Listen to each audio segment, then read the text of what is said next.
રામકથા એ રામકથા. ગઈકાલે પણ વાત કરી હતી, વૈષ્ણવના બે પ્રકાર છે. રામને ભજે એ પણ વૈષ્ણવ અને કૃષ્ણને ભજે એ પણ વૈષ્ણવ.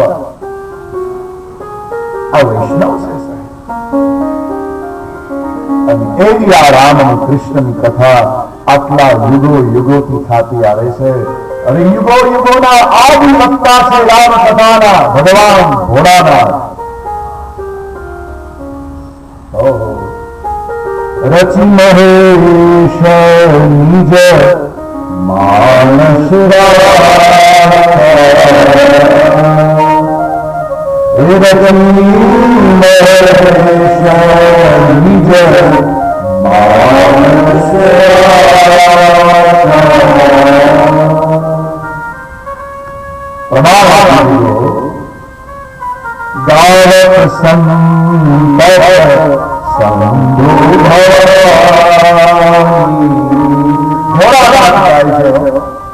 અને ભવાની સાંભળે છે. એ ભવાની તો માતા અને પાછા છકરાર પરિવારના કુળદેવી છે. અમારા દીકરી બેઠા છે, એના કુળદેવી પણ ભવાની માતા. માતા એ માતા, બાકી બધા વગડાના વાતા.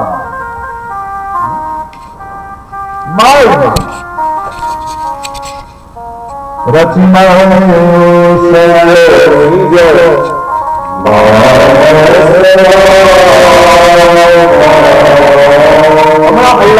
કથામાં પૂજ્ય મોરારી બાપુ આ વાત કરી હતી. વિચારને આપવાનું મન થાય, વાગોળવાનું મન થાય કે બાળક બધું માગે ને ત્યારે મા પાસે જ માગે છે. મા પાસે માગે, મા મારે દૂધ જોઈએ તો દૂધ. મા પાસે બાળક માગે, મને આ આપો, મને આ આપો, બિસ્કીટ, કોઈ પણ વાત માંગવી હોય તો બાળક મા પાસે માગે, બાપ પાસે માગે નહીં.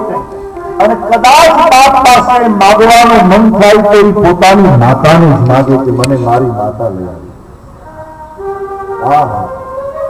આ વાત છે બાઈ ભાવ. મારી મા છે, આ સત્કર્મનો એ જ ભાવ છે. પિતા પાસે માગવાનું મન થાય તો પણ મા જ માગે, મારી મા લઈ આવી બધું એની પાસેથી મળશે. ઓહો, આ મમત્વ, આ મમતા, આ વાત્સલ્ય એ બહુ જબરજસ્ત વાત છે. કથાનું અમૃત પીવડાવનાર સુખદેવજી પણ માતા છે. અને કોઈ પણ શબ્દ, જગતનો કોઈ પણ શબ્દ સમજો સુરેશભાઈ, એક પણ શબ્દ મા વિનાનો નથી. એક પણ શબ્દ દરેકમાં મા લાગે લાગે ને લાગે. તમે ક્યાં બેઠા છો? કથામાં, સોફામાં, વ્યાસ ગાદીમાં, જાપમાં, પાઠમાં, પૂજામાં, જમવામાં, બોલવામાં, ચાલવામાં, ખાવામાં, પીવામાં, હુવામાં, નિંદ્રામાં, દરેક જગ્યાએ માં શબ્દ છે.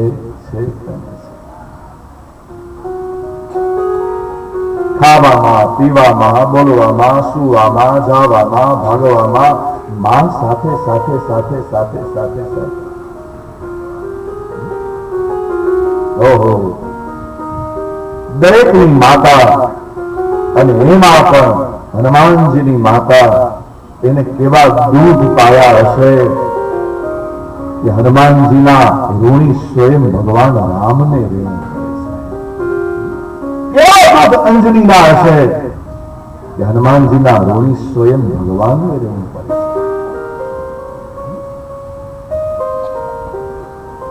એવી આ ભાગવત કથા.